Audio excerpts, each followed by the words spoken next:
পরনে অনেক জিনিস ছিল, একটি জিনিস আমাকে নিয়ে এসে দিতে হবে, যেটা নির্দিষ্ট প্রমাণ, না হলে তো আমি বিশ্বাস করতে পারছি না। শরীরের একটি অংশ হলেও আমাকে দেখাতে হবে, আর সেটি ডিএনএ টেস্টের মাধ্যমেই আমাকে প্রমাণ করে দিতে হবে। সংসদ সদস্য আনোয়ারুল আজিম আনার ভারতের কলকাতায় হত্যার শিকার হয়েছেন। তার প্রমাণ দেখতে চান মেয়ে মুমতারিন ফেরদৌস ডরিন।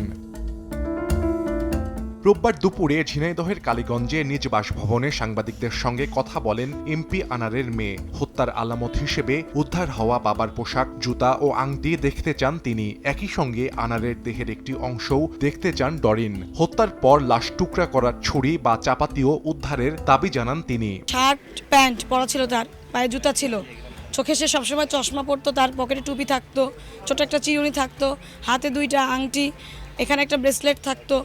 তো আমার একটা কথা, যে তার তো পরনে অনেক জিনিস ছিল, একটি জিনিস আমাকে নিয়ে এসে দিতে হবে, একটি হলো জিনিস আমাকে নিয়ে এসে দেখাতে হবে যে এটা যেটা নির্দিষ্ট প্রমাণ, না হলে তো আমি বিশ্বাস করতে পারছি না। শরীরের একটি অংশ হলেও আমাকে দেখাতে হবে, আর সেটি ডিএনএ টেস্টের মাধ্যমেই আমাকে প্রমাণ করে দিতে হবে। ব্যবহৃত ছুরি, চাকু, কোনো একটি জিনিস আমাকে নির্দিষ্ট প্রমাণ হিসেবে আমাকে দেখাতে হবে। নগদে 500 টাকা বা তার বেশি পেমেন্টে পেতে পারেন ঢাকায় জমিসহ 20 কোটি টাকার পুরস্কার। এদিকে আনারের বাড়ির সামনে রোববারও অবস্থান কর্মসূচি পালন করেন আওয়ামী লীগের নেতাকর্মীরা। এমপি আনার নিখোঁজ হলে তার সন্ধান, আর খুন হলে আলামত উদ্ধারের দাবি করেন তারা। সময় সংবাদ, ঝিনাইদহ।